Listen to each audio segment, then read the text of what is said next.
Hello there, how are you doing? It's Jaws and your Jimmies. I am back. We are doing some more Pokemon Duel, and today the Ruby Haul is now underway. Now the Ruby Haul is one that I'm much more interested in participating in rather than the Silver Moon Haul, which is just Swablu and Stuffle Bonanza, you know. The Ruby Haul is a lot more interesting because it has different kinds of restrictions. It's really ideal in my opinion, the way they have it set up. So let's peep what's going on in the Ruby Haul. As you see right here, the rules are simple. You are allowed one EX or higher figure that includes evolutions, and you are allowed no more than 2 rare figures, which means building your deck, you can have 1 EX or UX. Can't have both, you can have one of the 2, and you can have 2 rare figures, and the rest have to be common or uncommon. And that includes evolution, so I can't have like 2 Charmeleons that both evolve into Charizard, you know? Because that would be 2 EXs, even though they're in the evolutions, that still counts. That being said, there are only a select few Mega Evolved Pokemon that are technically allowed in this haul, because a vast majority of them evolve from EX figures, and that would be too many. So exclusions to that would be like Mega Salamence. Salamence is a rare figure, Mega Salamence is a UX. You can have both of those. Mega Tyranitar, etc, etc. That might be it though. I don't know. Anyways, they have a little reward system that they got going on, which is really nice. It's also better than Silver Moon Haul. So you can get all this coolio stuff right here, and then they also have a final rankings at the end of the event. If you're in the top 1,000, you get a booster ticket. So that's cool. And yeah, so there's a lot more going on with the Ruby Haul, and I have already put together a deck that I would like to go over for just a moment. Let's slip and slide. I believe it's number 12, and it is. This is my Ruby Haul deck, and as you can see, it is sort of resembling a branded deck. I've been working on putting together a branded deck, an actual one. This isn't it. This isn't what that branded deck would look like as a finished product, but given the restrictions, I had to modify it a little bit, and we can go ahead and rock out with it right now. As you can see, my 1 EX figure is Chandelure, and my 2 rare figures are right in front of you. They got Sableye and Mimikyu. So none of mine are set into their evolutions. Speaking of which, I have 2 Litwicks that both evolve into Lampent. And all 4 of those figures are all uncommon, so that's fine. And then my Oricorio, I want to go with Pau style. No, it's Sensu style. Who's Pau? I feel like that's a style. That might be a psychic one. Maybe. Oricorio Sensu style is the one I'm going with. It's the ghost flying type. Helps out my ghost types, which is everybody. So that's a good time. And we're rocking out with the Phantom Energy. And just to sort of go over what the concept behind this deck is, I want to burn everything. And the Pokemon on my team that had the potential to do that are the Sableye, the 2 Litwicks, and their evolutions into Lampent. And then if I can brand them with either Chandelure or the Lampents, then whenever my Chandelure gets knocked out, anything that is branded also gets knocked out. So that's a good time. That could set up some good stuff. I've never tried a deck like this before, so I'm just kind of winging it. And also, with the Phantom Energy, if something has a status effect, then my ghost type figures can move through them. Now, you'd be like, well, don't ghost type figures already move through stuff? you would be correct. Most of them do. And in fact, the 2 Lampents and then the rest of my Pokemon, their abilities allow them to move through Pokemon already. So you're like, how is that any useful? Because if my opponent has my entry points blocked and one or both of his Pokemon on the entry points have a status effect, then I get to move my ghost types off of my bench past his Pokemon.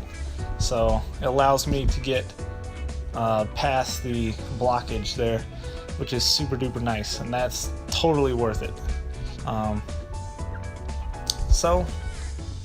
And also I also got the Oricorio and the Mimikyu that like to curse things.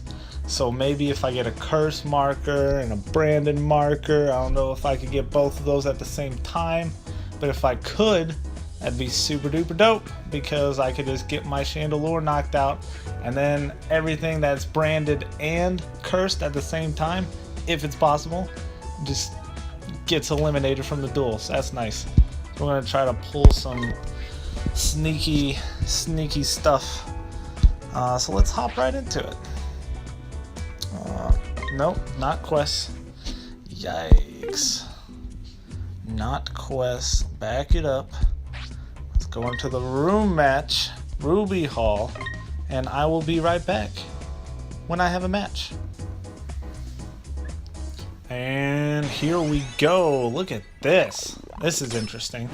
So my opponent is rocking out with a pretty electrifying deck, if you want to. Okay, I'm gonna stop. But he's going with the Electrode, Voltorb shenanigans here, and his one EX is Tapu Koko to power up his electric types. So he's got 2 Hurdle Jumps, Ultra Talent, Electro Energy, Electro Sphere, Go Block. Interesting. So what he's trying to do, I'm pretty sure it's if he gets a Voltorb up the field, whenever his Electrodes get knocked out, his Voltorbs explode. I'm pretty sure is how that works. So I'm gonna put Chandelure on the back line here.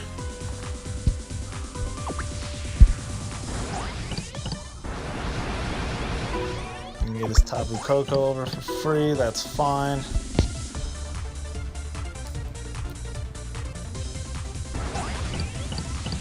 Got the Voltorb.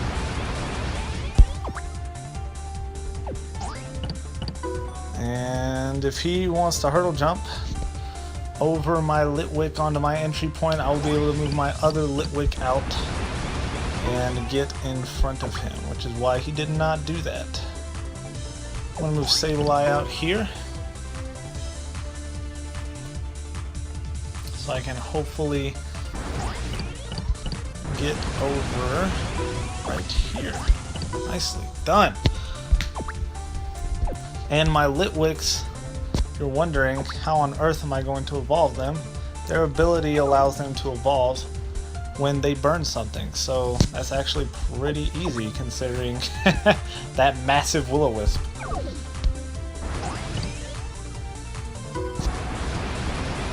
I'm actually just going to come out here and attack this Voltorb. There we go. See if I can't get rid of it real quick. There we go. Nicely done.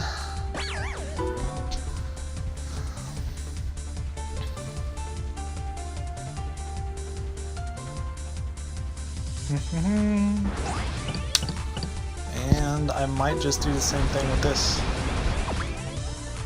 Of course, he has quite a large... Ooh, quite a large Thunder Wave. That's no good. That's alright. And I'm recording this pretty late in the day because traffic was absolutely ridiculous today.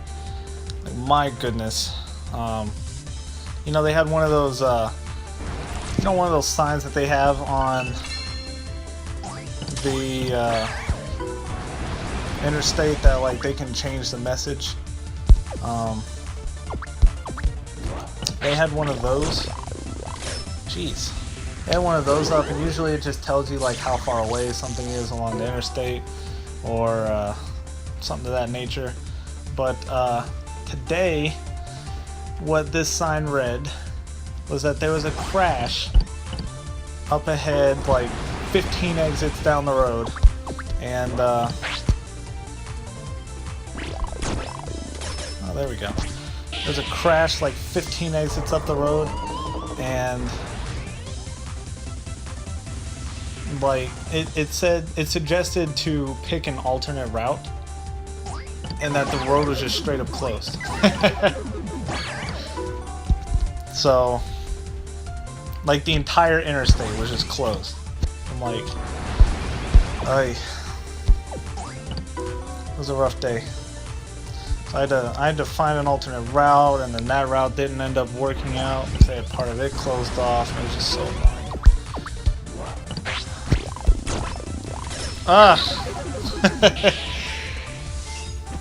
Just poor luck all the way around today. No good. Just trying to burn things. That's all I want to do. I'll hop right here. Don't want him to hurdle jump anybody.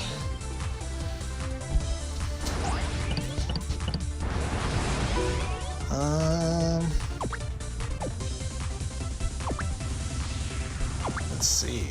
What do? I'm actually gonna hop over here now. See if I can get rid of this Tapu Koko. That'd be a good time. Hurdle jump. Interesting choice. Okay. I'm actually just gonna do this.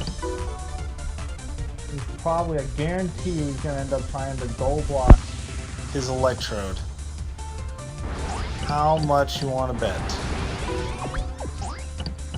If I knock out his Voltorb right here, he's gonna goal block his Electrode. Or I can just miss. Oh boy, it's a good time. But that's okay, because I got one of my Litwicks back. I can just throw him out on the field. It's a good time. And if that one gets knocked out, then I can throw out my other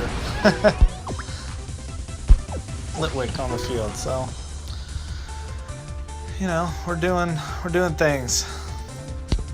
That's what's good about this deck.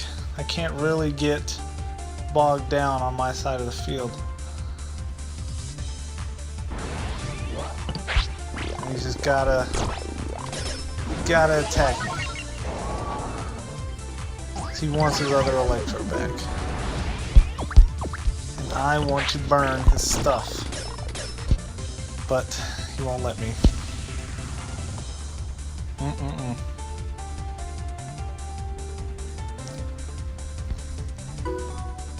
And it's still incredibly hot in my bedroom. Got the fan going. What are you spinning Ember for? You can't beat anything with Ember.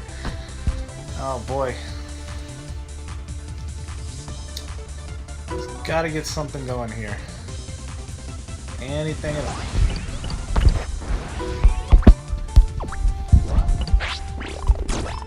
There we go, we got something burnt.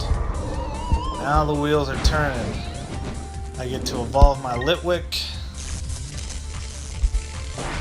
to a nice and powerful Lampent. And now I can brand him by just moving through him, because that's what Lampent's ability is. Got rid of that. It's a good time.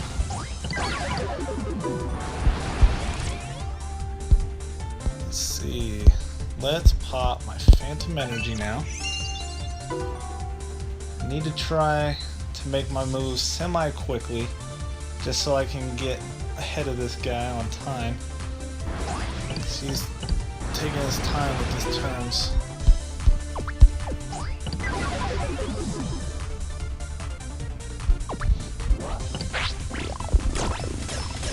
I'll take that. He's probably going to surround my Lampent, but I just burnt something else. So that's a good time. And the other good thing about evolving into the Lampins is that now my Will-O-Wisp is a 2-star purple attack. Yeah, he's gonna knock me out, but that's okay, because I can just move right through my Mimikyu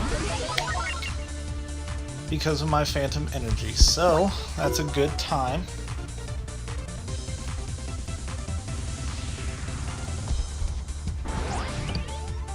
He's just gonna keep attacking my Chandelure, hoping that it misses. And now his Tapu Koko gets knocked out because I spun Dark right. Look at that. Good stuff. Now I'm actually going to max revive my Lampent.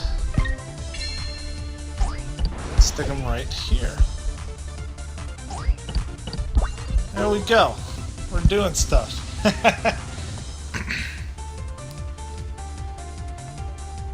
Unfortunately, I've lost a little bit of time, and I'm just going to move right on through. Branded his Electrode, so that's a good time. I can just sit right there. I think he only has his gold block left.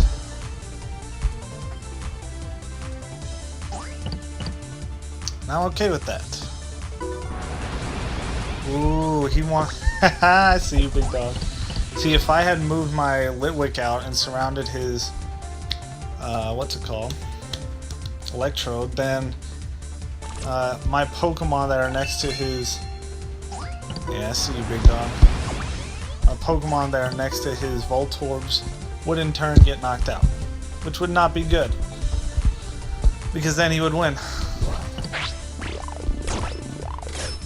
There's an explosion. And now his branded Electrode should get knocked out, shouldn't it? A few moments later. Right?